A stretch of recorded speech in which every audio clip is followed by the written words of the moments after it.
7 years ago, I was at the start line for a whitewater kayak race in Vail, Colorado. I was with my friend Teo Vernon, one of the best kayakers in the world at the time. And that race had attracted more than 50. It's a lot for a whitewater kayak race. 50 is a lot for a whitewater kayak race. And most of those guys were there to see how well they do, to see how hard they could push it when somebody was holding a stopwatch on the other end.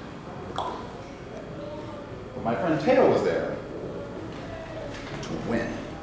He wanted to win. But he recognized a problem. He recognized an obstacle in the race, and it was the format itself.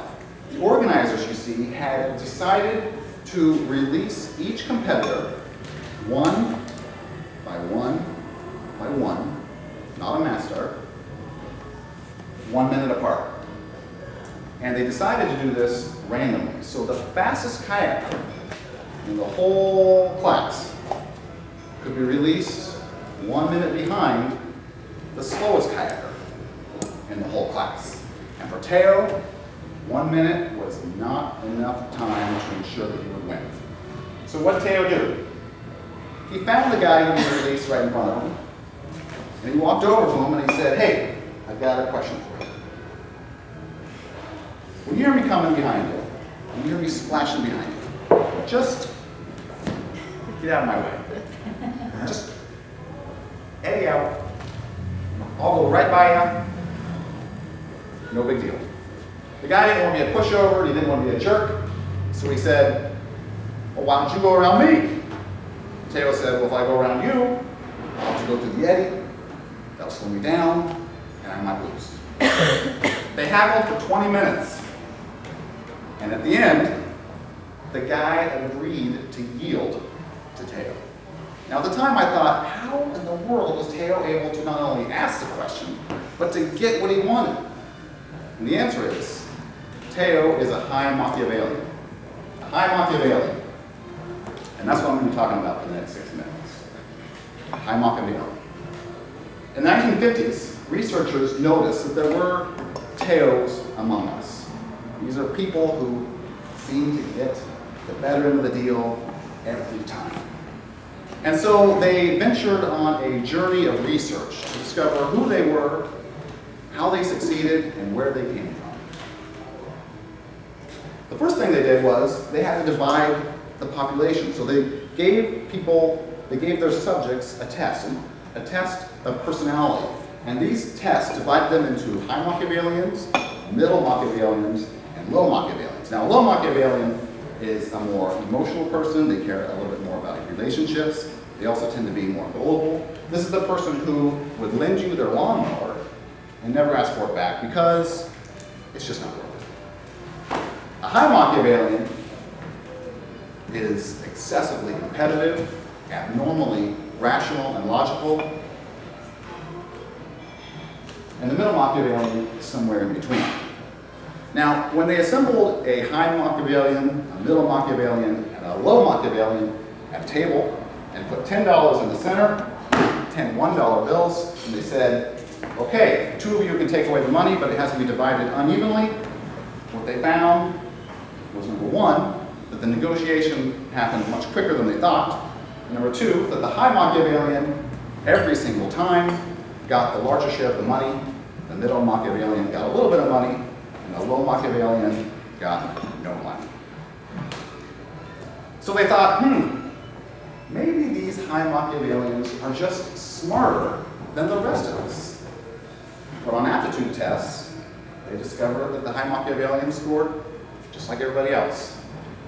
One thing they did score well on was cheating. In another test, the researchers actually induced their subjects to cheat, and in the post-interview, they asked them about the cheating. They found that high Machiavellians were not only good at cheating, but they were good at lying too. They maintained longer and more intense eye contact than the others when asked about their cheating. Okay, so they also noticed one other thing. Through all these tests, these high Machiavellians were more curious about the design of each test. They wanted to know all about the rules because they could game the system. And so these researchers thought, well, geez, maybe they're more sensitive to environmental cues. Maybe they just pick up on things that the rest of us aren't aware of. So they created another test. And this test, they had compiled 20 years worth of portraits of women who had competed to be a model in an advertising campaign. And they asked the low Machiavellian subjects, the middle Machiavellian subjects, and the high Machiavellian subjects to pick the winner. They thought that the high Machiavellians would pick the winner. They'd pick up on some sort of cue that would lead them to the winner. But they failed. They didn't. Nobody did any better than anybody else. This was really confusing to the researchers. What is it about these Machiavellians? Why can they crush the $10 game but not do any better than anybody else at the other games? So they went through 50 different laboratory studies called a meta-analysis, looking for the lowest common denominator, looking for themes. And what they found is this. High Machiavellians tend to be male. They tend to be younger. They tend to come from Western cultures. They tend to gravitate towards professions where human control is fundamental. Law, psychiatry. They tend to stay away from professions that are more objective, like the aptitude test, accounting, engineering. They tend to do really, really well when they can improvise and they're not bound by multiple choice answers.